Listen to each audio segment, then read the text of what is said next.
जहां भी जाओगे वहां तुम्हारा शरीर पूरी तरह से सक्रिय हो जाएगा। कोई भी भयानक से भयानक बीमारियां भी तुम्हें छू नहीं पाएंगी। केवल आयुर्वेद के इन उपायों को अपनी जिंदगी में अपनाना शुरू कर दो। वह उपाय कौन से है, वही हम आज एक रोचक कहानी के माध्यम से जानेंगे। तो चलिए शुरुआत करते हैं। हिमालय की तलहटी में रहने वाले एक आर्षि की प्रसिद्धि दूर दूर तक फैली हुई थी, क्योंकि वह लोगों के मन की शक्ति, विश्वास की शक्ति और उनकी प्राण शक्ति के दम पर बड़ी से बड़ी बीमारियों को ठीक कर दिया करता था। उन्होंने आज तक किसी भी अवसर ही यह दवा का प्रयोग नहीं किया था। वो सिर्फ लोगों की सोच, उनके दिनचर्या और कुछ आदतों में बदलाव लाकर ही उनकी बीमारियों को जड़ से खत्म कर दिया करते थे। एक सुबह उन आर्षि के पास एक बीमार व्यक्ति आया और बोला, मुनिवर, मैंने बहुत सी चिकित्सकों के चक्कर काटे, उनकी बताई दवाओं का सेवन किया, लेकिन मुझे कोई खास आराम नहीं मिला। अब तो मैं उन चिकित्सकों और उनके दवाओं से परेशान हो चुका हूं। लेकिन मेरे एक मित्र ने मुझे बताया कि आप बिना किसी दवा की इच्छा के सिर्फ मन की शक्ति के बल पर लोगों के बीमारियों को ठीक कर देते हैं। तो क्या ऐसा सच में संभव है? क्या मैं भी आपके तरीके से ठीक हो सकता हूं? व्यक्ति की यह बात सुन आर्षि मुस्कुराए और बोले, दुनिया का सबसे बड़ा चिकित्सक हमारा दिमाग है। इस शरीर में मौजूद प्राण शक्ति बड़ी से बड़ी बीमारियों को जड़ से खत्म करने की क्षमता रखता है। बस जरूरत है तो इस शक्ति को पहचानने की, उसे उचित समय देने की और कुछ नियमों का पालन करने की। बीमार व्यक्ति ने कहा, मुनिवर, आप जो भी नियम बताएंगे मैं जरूर उनका पालन करूंगा। बस आप मुझे उन नियमों के बारे में बताइए। गुरु ने कहा, इंसान का दिमाग सृष्टि की सबसे अनोखी, जबरदस्त और अद्भुत रचना है। दिमाग का स्वैच्छिक सांसद तंत्र इंसान की उम्मीद, विश्वास और आस्था के दम पर बड़े से बड़े रोगों को जड़ से खत्म करने की क्षमता रखता है। इंसानी दिमाग अपने आप में दबाव का एक ऐसा चमत्कारी खजाना है, जहां इंसान के आस्था और विश्वास के बल पर ऐसे रसायन पैदा होते हैं जिसका असर दुनिया की किसी भी दवा से सैकड़ों हजारों गुना ज्यादा होता है। हम सभी में खुद को अनेकों रोगों से मुक्त करने का एक ऐसा जन्मजात चमत्कारिक तंत्र मौजूद है, जिसे कोई भी इंसान अपने विचारों और भावनाओं में बदलाव लाकर सक्रिय कर सकता है। जब हम अपने दिमाग को पूर्णतः विश्वास दिला देते हैं कि यह बीमारी ठीक हो सकती है, तो हमारे दिमाग से ऐसे रसायन निकलने शुरू हो जाते हैं कि शरीर के रोग बिना किसी दवाबर्शी के हिसाब के ठीक हो जाते हैं। मन की शक्ति के माध्यम से शरीर की प्राण शक्ति का उपयोग करके अपनी किसी भी बीमारी को ठीक करने के लिए तुम्हें इन 12 नियमों का पालन करना पड़ेगा। पहला, अटूट विश्वास कि तुम ठीक हो सकते हो। हम सबके शरीर में खुद की एक बुद्धिमत्ता होती है और यह बुद्धिमत्ता ही जीवन को चलाती है। यह बुद्धिमत्ता एक दिव्य शक्ति की तरह काम करती है, जिसके लिए हर बीमारी का इलाज संभव है। बस तुम्हें अपने भीतर की उस बुद्धिमत्ता के साथ जुड़ना है और उसे यकीन दिलाना है कि तुम एकदम स्वस्थ हो। यह बुद्धिमत्ता ही हमें जिंदगी देती है और हम हर वक्त इसके साथ जुड़े रहते हैं। जैसे ही हम इस बुद्धिमत्ता से अलग होते हैं, चाहे हम 1 मिनट के लिए ही अलग क्यों ना हो, हम बीमार पड़ जाते हैं। हमारे शरीर का संतुलन बिगड़ जाता है और हमें तरह तरह की बीमारियां घेरने लगती हैं। बुद्धिमत्ता यानी हमारे भीतर की वह चेतना जिसे हम अवचेतन मन भी कहते हैं। दिमाग की सारी शक्ति हमारी अवचेतन मन के पास है। यह वह जगह है जहां सारे प्रश्नों का उत्तर है। मन की सारी शक्ति और सारी समझ है। अगर तुमने अवचेतन मन की शक्ति का उपयोग करना सीख लिया, इसे अपने अनुसार चलाना सीख लिया, तो न केवल तुम अपनी बीमारी को ठीक कर सकते हो, बल्कि एक अच्छी सेहत का भी लाभ ले सकते हो और अपने जीवन को पूर्णता के साथ जी सकते हो। जिन लोगों ने अवचेतन मन की शक्ति, विश्वास और आस्था के बल पर अपनी बीमारियों को ठीक किया है, उन्हें किसी बड़ी शक्ति पर पूरी तरह से यकीन था। उन्हें विश्वास था कि जो शक्ति मुझे बीमार कर रही है, उससे भी बड़ी शक्ति का हाथ मेरे सर पर है। वो मेरे से जुड़ी हुई है और मेरे अंदर भी वही शक्ति, वही धारा, वही आज्ञा रही है जो कि मुझे ठीक कर रही है। जब भी हम अटूट विश्वास रखते हैं, किसी बड़ी शक्ति पर सकारात्मक नजरिया रखते हैं उसके प्रति, तो उससे हमारे दिमाग का दवाखाना सक्रिय हो जाता है। बीमारी को ठीक करने के लिए जिस रसायन की जरूरत होती है, हमारे अवचेतन मन के पास शक्ति है उस रसायन को बनाने की, और यह रसायन ऐसे बनते हैं जो कि हमारे प्रतिरक्षा तंत्र को मजबूत करते हैं, हमारी रोगों से लड़ने की क्षमता को मजबूत करते हैं, जीवन शक्ति को प्रौल बनाते हैं। तो अगर तुम्हें भी बीमारी से ठीक होना है, तो सबसे पहले अटूट विश्वास रखना होगा कि तुम ठीक हो सकते हो। यह विश्वास करना होगा कि जो शक्ति तुम्हें बीमार कर सकती है, कमजोर कर सकती है, उससे भी बड़ी शक्ति तुम्हारे अंदर है, जिसकी मदद से तुम जो चाहो वह कर सकते हो। जब बीमार करने वाली शक्ति है, उससे बड़ी शक्ति ठीक करने वाली है। दूसरा, मन को शांत रखना शुरू करो। 99% बीमारियां या तो गुस्से से पैदा होती हैं या फिर डर से, और गुस्सा भी डर से ही पैदा होता है। तुम्हें समझना होगा कि हमारी ज्यादातर समस्याओं का मूल कारण तनाव और नकारात्मकता से भरी भावना ही है।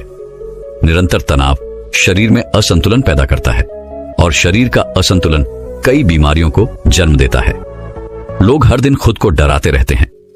उदाहरण के लिए, किसी को घर वापस आने में देरी हो गई तो हमने सोचना शुरू कर दिया कि कहीं उसे कुछ हो तो नहीं गया, कहीं उसके साथ कोई दुर्घटना तो नहीं हो गई। जब भी लोग खाली बैठते हैं तो वह यह देखते हैं कि उनके जीवन में क्या बुरा है। वह हर समय किसी ना किसी बात का तनाव लेते रहते हैं, जैसे मेरी शादी कब होगी, पता नहीं मेरी नौकरी कब लगेगी, पता नहीं मेरा घर कब बनेगा, पता नहीं यह, पता नहीं वह। लोग यह सब सोचकर डरते रहते हैं और उस पर विश्वास करते रहते हैं। लेकिन समस्या यह है कि हमारा अवचेतन मन कल्पना और हकीकत में फर्क नहीं कर पाता। जब हम इस तरह की नकारात्मक कल्पनाएं करते हैं तो हमारा अवचेतन मन इन्हें सच मान बैठता है, और उसे लगने लगता है कि सच में एक अदृश्य तलवार उसके ऊपर लटक रही है, जो उसके स्वास्थ्य को, संबंधों को, जीवन को कभी भी बर्बाद कर सकती है।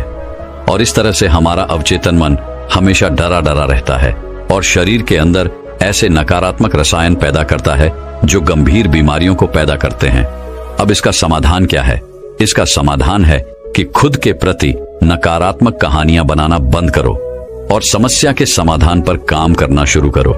इसके अलावा एक बहुत ही प्रभावी तरीका है मन को शांत करने का, मन से सारी गंदगी बाहर निकालने का।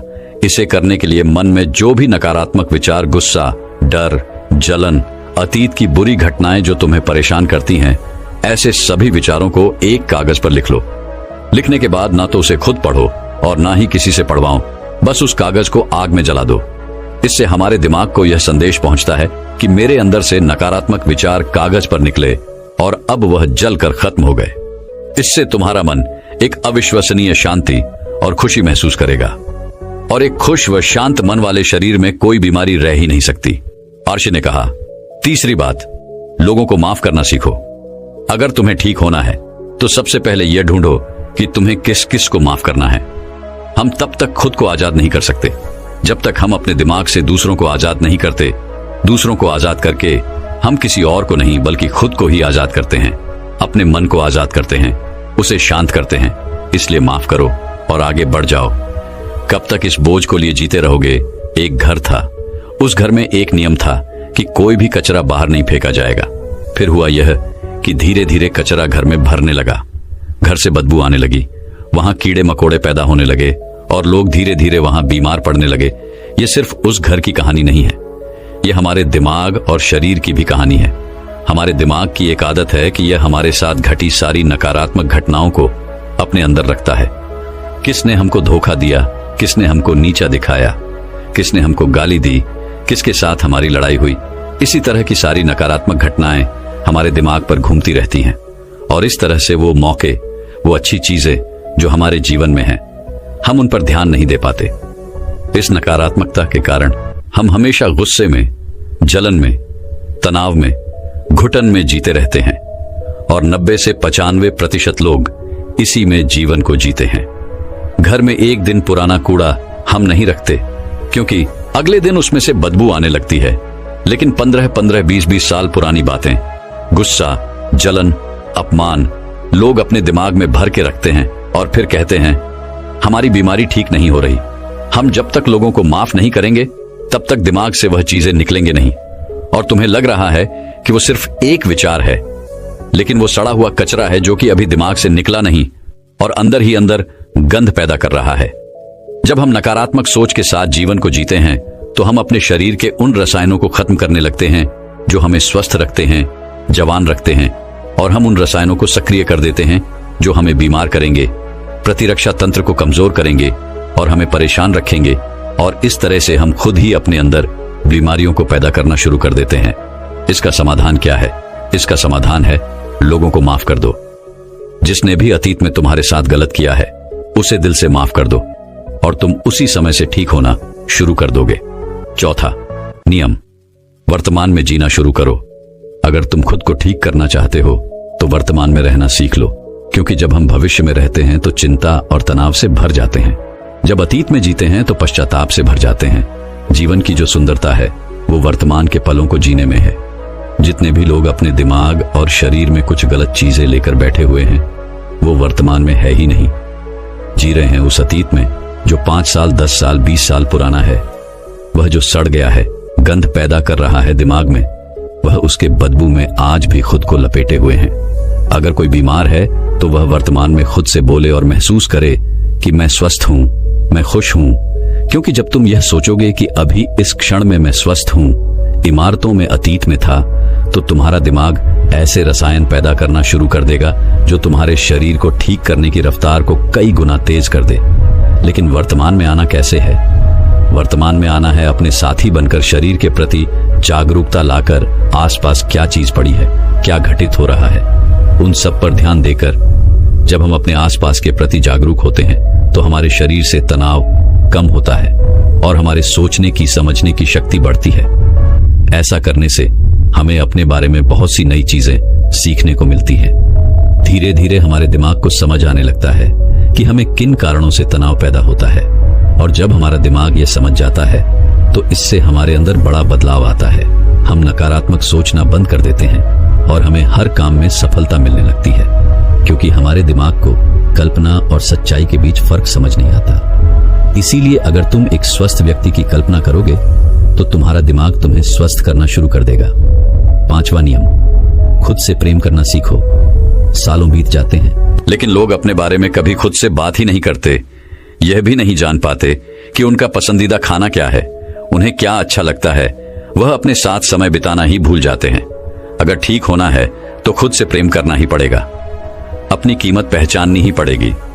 बहुत सी महिलाएं और पुरुष परिवार की जिम्मेदारी और भाग दौड़ के चक्कर में खुद को खो देते हैं। तुमने जिस दिन खुद को पा लिया उस दिन से सारी गलत चीजें तुम्हारे दिमाग और शरीर को छोड़कर भागने लगेंगी। तुमने जिस दिन खुद को पा लिया उस दिन से खुद की कीमत समझने लगोगे, और जिस इंसान ने खुद की कीमत समझ ली, यही तो खुद से प्यार करना है। 6ठा नियम, सकारात्मक कल्पनाएं करो। हर दिन अपने दिन की शुरुआत इस सवाल से करो कि आज के दिन मैं खुद को पहले से बेहतर कैसे बना सकता हूं। ज्यादातर लोग सुबह उठने के बाद केवल अपनी परेशानियों के बारे में सोचते हैं, और अधिकतर परेशानियां उनके भूतकाल यानी अतीत की यादें होती हैं। जैसे ही वो अपने परेशानियों के बारे में सोचते हैं, वो बीते हुए कल के बारे में सोचने लगते हैं। हर एक परेशानी के साथ एक भावना जुड़ी होती है, और अपने भूतकाल के बारे में सोचने से ही वो लोग उदास हो जाते हैं और खुद को अयोग्य मानने लगते हैं। तुम्हें अगले 7 दिनों तक सुबह उठने के बाद अपने दिन की शुरुआत सकारात्मक विचार के साथ करनी है। सुबह उठते ही सोचो कि आज के दिन मैं खुद का सर्वश्रेष्ठ संस्करण कैसे बन सकता हूं। निर्णय लो कि आज का दिन मैं खुशी के साथ बिताऊंगा। तुम्हें अपना हर दिन सकारात्मकता और उमंग से भरी भावनाओं के साथ शुरू करना चाहिए। हमारी शारीरिक अवस्था हमारी मानसिक अवस्था से सीधी जुड़ी होती है, तो जब हम बेहतरीन मानसिक अवस्था के साथ अपने दिन की शुरुआत करते हैं तो ये हमारे शरीर के लिए भी अच्छा होता है। खुद की ऐसी छवि बनाओ जिसमें तुम पूरी तरह से स्वस्थ हो। हर दिन 10 मिनट आंख बंद करके बैठो और यह कल्पना करो कि तुम ठीक हो रहे हो। ऐसा करने से ही हमारा अवचेतन मन ऐसे रसायन बनाना शुरू कर देता है जो हमारी बीमारी को तेजी से ठीक करना शुरू कर देते हैं। अगर हमारे दिमाग ने कुछ गलत सोचकर बीमारी पैदा की है तो कुछ अच्छा सोचकर उसे ठीक भी तो कर सकता है। 7वां नियम, अपने जीवन का मकसद खोजो। कुछ लोग तो सिर्फ इसीलिए बीमार रहते हैं क्योंकि उन्हें अपना जीवन व्यर्थ लगता है। उनके जीवन का कोई मकसद ही नहीं होता।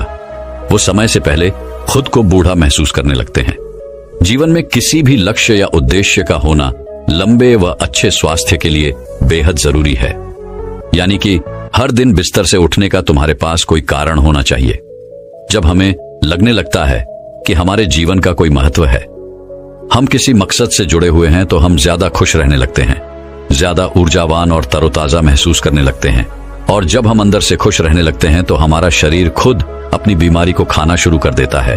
8वां नियम, पेट से भरकर गहरी सांस लेने का अभ्यास करो। हर दिन कुछ मिनट के लिए पेट को सीधा करके बैठ जाओ और पेट से भरकर गहरी सांस लेने का अभ्यास करो। जब हम गहरी और लंबी सांस लेते हैं तो हमारे शरीर का प्रतिरक्षा तंत्र मजबूत होता है और तेजी से काम करता है, जिससे शरीर की बीमारियां तेजी से गायब होना शुरू हो जाती हैं।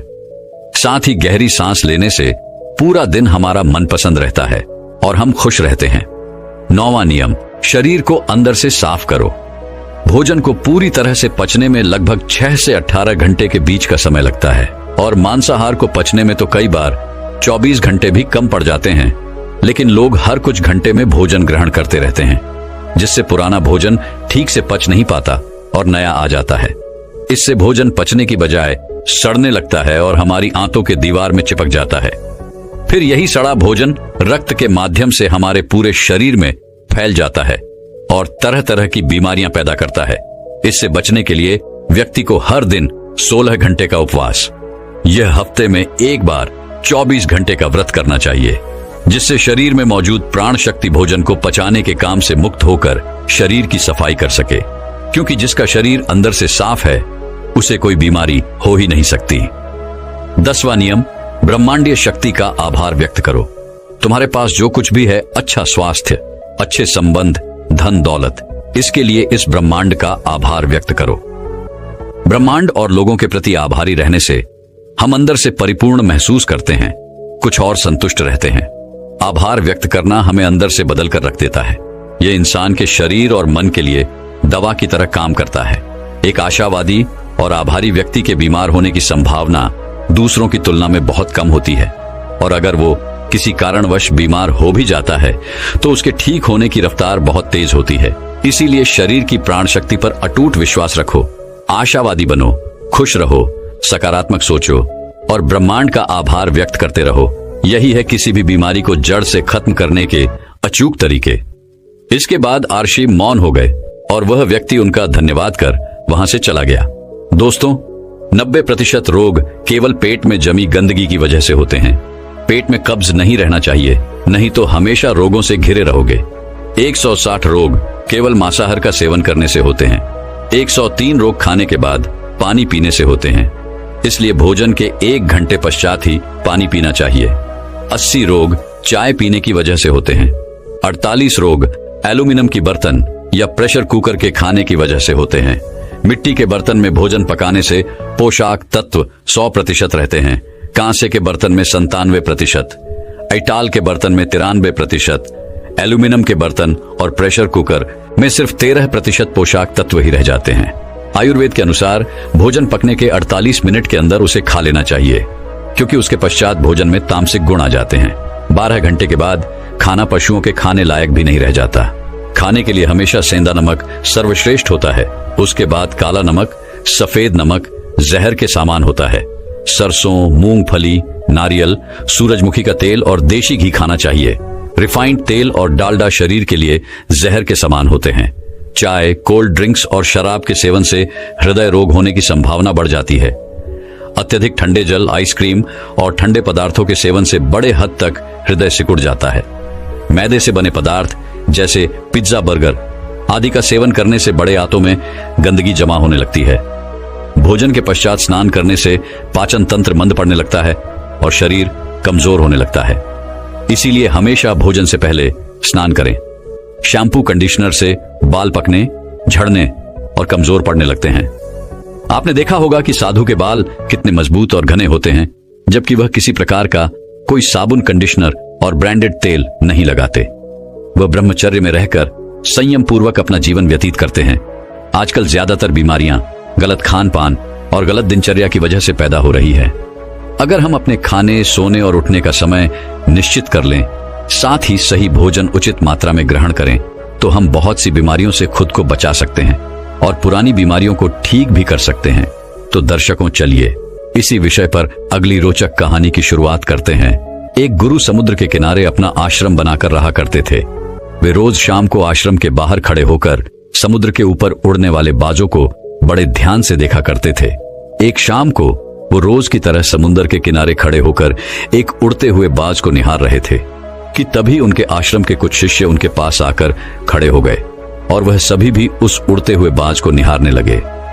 थोड़ी देर तक उस बाज को देखने के बाद उनमें से एक शिष्य ने गुरु से पूछा, गुरुदेव, आप रोज शाम को इन उड़ते हुए बाज को क्यों देखते हैं?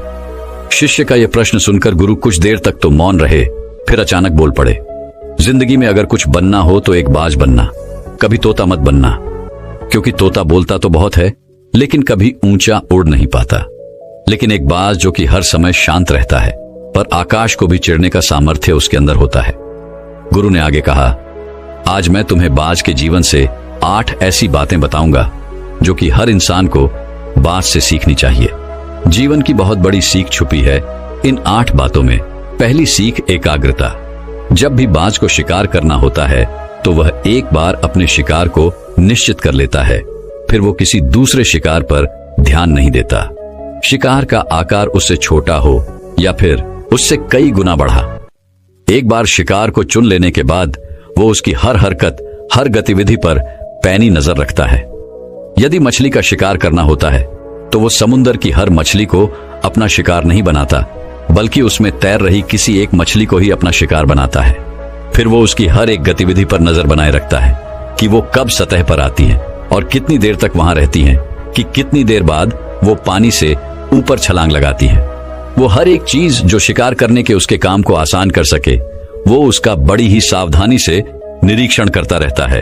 तो इससे हमें सीखना चाहिए कि 10 अलग अलग लक्ष्यों में अपनी ऊर्जा बर्बाद करने की बजाय हमें किसी एक लक्ष्य में पूरी एकाग्रता के साथ ध्यान देना चाहिए और जितना हो सके उस लक्ष्य के बारे में सीखें, जानें, वह पढ़े और साथ ही इस चीज का भी अवलोकन करें कि उस लक्ष्य को पाने में क्या क्या चुनौतियां आने वाली हैं और हमें कैसे उन चुनौतियों को आसान बनाना है। ये सब बातें हमें जान लेनी चाहिए।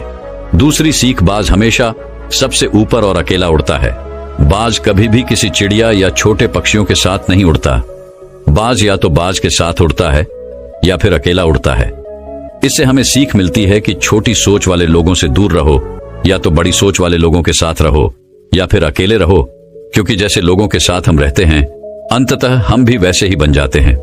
इसीलिए हमेशा अच्छे लोगों का साथ चुनो, नहीं तो फिर अकेले रहो, क्योंकि यही वो समय होता है जब हम खुद को अच्छे से जान पाते हैं। तीसरी सीख, अपनी सीमाओं से ऊपर उठो। जब जब मौसम खराब होता है, जब जब बारिश, आंधी या तूफान आता है, हर एक पक्षी अपने घोंसले की तरफ भागता है, खुद को छुपाने की जगह ढूंढता है। लेकिन बाज ऐसा कुछ भी नहीं करता। वो खुद की सीमाओं को तोड़कर बादलों से भी ऊपर उड़ने का प्रयास करता है। हवाएं उसे थपेड़ा मारती है, पंख उसके भारी हो जाते हैं, पानी और धूल की वजह से उसे कुछ दिखाई नहीं देता, लेकिन वो फिर भी आसमान की तरफ उड़ता रहता है और अंततः बादलों से भी ऊपर निकल जाता है और वहां तब तक उड़ता रहता है जब तक मौसम ठीक नहीं हो जाता। बाज अपनी सीमाओं को सिर्फ इसीलिए तोड़ पाता है क्योंकि वो समस्या के आने पर उसे घबराता नहीं, उससे डर कर बचने का प्रयास नहीं करता, बल्कि एक सकारात्मक नजरिए के साथ उसका सामना करता है। इससे हमें सीख मिलती है कि जीवन में जब भी समस्याएं आएं तो उससे भागो मत, उनसे बचने का प्रयास मत करो, बल्कि समस्या की आंखों में आंखें डालकर तब तक उसका सामना करो जब तक कि वो समस्या पूरी तरह से समाप्त ना हो जाए। और ऐसा केवल तभी संभव है जब व्यक्ति सकारात्मक सोच, सकारात्मक नजरिए के साथ समस्याओं को देखें। गुरु ने आगे कहा, चौथी सीख, अपने आराम से बाहर निकलो। बाज कभी भी अपने घोंसले में घास के कोमल तिनके नहीं रखता और जो तिनके कोमल होते जाते हैं उन्हें निकालकर फेंकता रहता है।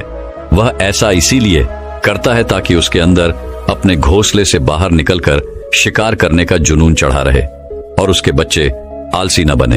वो लगातार घोंसले से निकलकर उड़ने का प्रयास करता है और जल्द से जल्द अपनी सुरक्षा खुद करना सीख जाता है। लेकिन दूसरी तरफ हम इंसान हैं जो बड़े बड़े लक्ष्य तो हासिल करना चाहते हैं, लेकिन साथ ही अपना आराम भी नहीं छोड़ना चाहते। हम हर दिन पूरी जद्दोजहद करते हैं अपने घर को, अपने कमरे को, अपने जीवन को और भी आरामदायक चीजों से भरने के लिए। हम हर वो काम करते हैं जिससे हमारा जीवन और भी आरामदायक हो सके। हम आराम को बहुत अहमियत देते हैं। तो बाज के जीवन की इस घटना से हमें सीख मिलती है कि अपने आराम को छोड़ो, क्योंकि जहां आराम है वहां विकास नहीं है। अपने आप को हर दिन थोड़े मुश्किल समय से गुजरने दो, क्योंकि यही चीज हमें मजबूर और जीवन में आगे बढ़ाती है। पांचवी सीख, निडरता। बाज कभी भी अपने शिकार का आकार या उसकी ताकत देखकर घबराता नहीं है और ना ही कभी उसके सामने हार मानता। वह अपनी आखिरी सांस तक उसे टक्कर देता है और उसे अपना शिकार बनाने की कोशिश करता है। इससे सीख मिलती है कि चाहे समस्या कितनी ही बड़ी, कितनी ही विशाल क्यों ना हो, उसके सामने हार मत मानो, उसका सामना करो। दुनिया के सबसे सफल लोग सबसे निडर व्यक्ति भी होते हैं। वह कभी समस्याओं से डरते नहीं, बल्कि डटकर उनका सामना करते हैं। छठी सीख, बाज कभी भी मरे हुए शिकार को नहीं खाता, वह हमेशा जिंदा शिकार करता है। इससे हमें सीख मिलती है कि हमें कभी भी अपने बीते हुए कल में नहीं जीना चाहिए। अपनी पुरानी सफलताओं या असफलताओं को अपने मन में लेकर नहीं घूमना चाहिए। हमारा जो अतीत है वह मर चुका है, अब वह कभी लौटकर नहीं आने वाला। इसलिए अपने उन मरे हुए सड़े हुए अतीत के विचारों पर ध्यान मत दो और अपनी आने वाली ताजी जिंदगी पर ध्यान लगाओ। अपने अतीत की पुरानी यादों को जो तुम्हें तंग करती है, उन्हें वहीं रहने दो जहां की वह हैं। अतीत की जगह अतीत में है, उसे वर्तमान में मत लाओ, क्योंकि अगर एक बार तुम्हारा अतीत तुम्हारे वर्तमान में आ गया तो फिर तुम्हारा अतीत तुम्हें वर्तमान में कभी नहीं रहने देगा। तुम्हारे अतीत में तुम्हारे साथ चाहे कितना ही बुरा क्यों ना हुआ हो, वह अब मर चुका है, तो उस बाज की तरह बनो जो मरी हुई चीजों को कभी नहीं खाता। साथ में अकेले आगे बढ़ने का साहस हमें बाज से सीखना चाहिए। बाज हमेशा अकेला शिकार करता है। शायद उसे भी पता है कि भीड़ हौसला तो देती है, मगर हमारा साहस छीन लेती है। जो अकेले अपने लक्ष्य के लिए निकल पड़ता है, उससे बढ़कर शायद ही किसी और का हौसला होता है। बाज ना तो कभी किसी दूसरे बाज से सहायता लेता है और ना ही कभी किसी की सहायता करता है, अपने बच्चे की भी नहीं।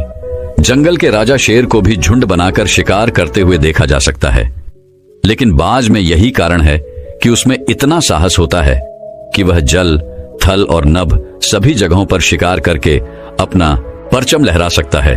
तो इससे यह सीख मिलती है कि कभी भी अपने लक्ष्य की प्राप्ति के लिए अकेले चलने से डरो मत। अगर बुद्ध अकेले आगे बढ़ने से डर गए होते तो आज दुनिया को ध्यान और शांति का पाठ कौन सिखाता। 8वीं और सबसे महत्वपूर्ण सीख, दर्द से भागो मत। बाज की उम्र लगभग 70 साल होती है, लेकिन 40 साल में ही उसका शरीर बूढ़ा हो जाता है। नाखून उसके पैरों में ढंसने लगते हैं, पंख उसके शरीर में चिपक जाते हैं, चोंच उसकी मुड़ जाती है, शरीर उसका भारी हो जाता है। ऐसी स्थिति में शिकार करना तो क्या, वह उड़ने की हालत में भी नहीं होता। अब उसके पास सिर्फ 2 विकल्प होते हैं। पहला, या तो वह अपनी इस अवस्था को स्वीकार कर ले और भूखा प्यासा मर जाए, या किसी दूसरे जानवर का शिकार बन जाए। और दूसरा विकल्प यह होता है कि वो 6 महीने की एक बहुत ही दर्दनाक प्रक्रिया से गुजरे और खुद को फिर से पहले जैसा मजबूत बना ले। लेकिन बाज तो बाज है, वह दूसरा विकल्प ही चुनता है। इसके लिए वह खुद को एक बहुत ही ऊंचे और सुनसान पहाड़ में ले जाता है, जहां वह पहले अपनी चोंच से अपने सारे पंख खींच खींच कर उखाड़ देता है, फिर चट्टान पर पैर मार मार कर अपने पंजे तोड़ देता है। उसके बाद उसी चट्टान पर अपनी चोंच को पटक पटक कर तोड़ देता है और इस लहूलुहान अवस्था में खुद को दूसरे जानवरों से छिपाता फिरता है। अगले 6 महीने तक वह इसी दर्दनाक अवस्था से गुजरता है और इंतजार करता है नई चोंच, नए पंख और नए पंजे के उगने का। 6 महीने के इस दर्द भरे समय के बाद जब उसके नए पंख, नए पंजे और नई चोंच उग जाती है, तब फिर वह अपनी नई जिंदगी शुरू करता है और निकल पड़ता है अपने शिकार पर और अगले 30 सालों तक फिर राज करता है। इससे यह सीखने को मिलता है कि समय आने पर हमें अपनी कुछ पुरानी आदतों को छोड़ना पड़ता है कुछ नया पाने के लिए। फिर चाहे उस आदत को छोड़ना कितना ही मुश्किल क्यों ना हो, उसको छोड़ने की प्रक्रिया कितनी ही दर्दनाक क्यों ना हो। चीजें जो हमारे लिए बोझ हैं, जो हमें पीछे खींचती हैं, जिनका हमारे जीवन में कोई काम नहीं, उन्हें छोड़ देना ही अच्छा है। गुरु ने आगे कहा तो यह थी, बात से सीखने वाली वो 8 बातें जो जिंदगी भर तुम्हारे काम आएंगी। शिष्य ने कहा, गुरुदेव, हमने तो कभी सोचा ही नहीं था कि बाज जैसे पक्षी से भी इतना कुछ सीखा जा सकता है।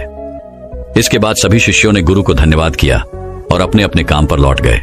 दोस्तों, मैं उम्मीद करता हूं कि यह कहानी सुनने से आपके जीवन में अच्छे बदलाव आए होंगे।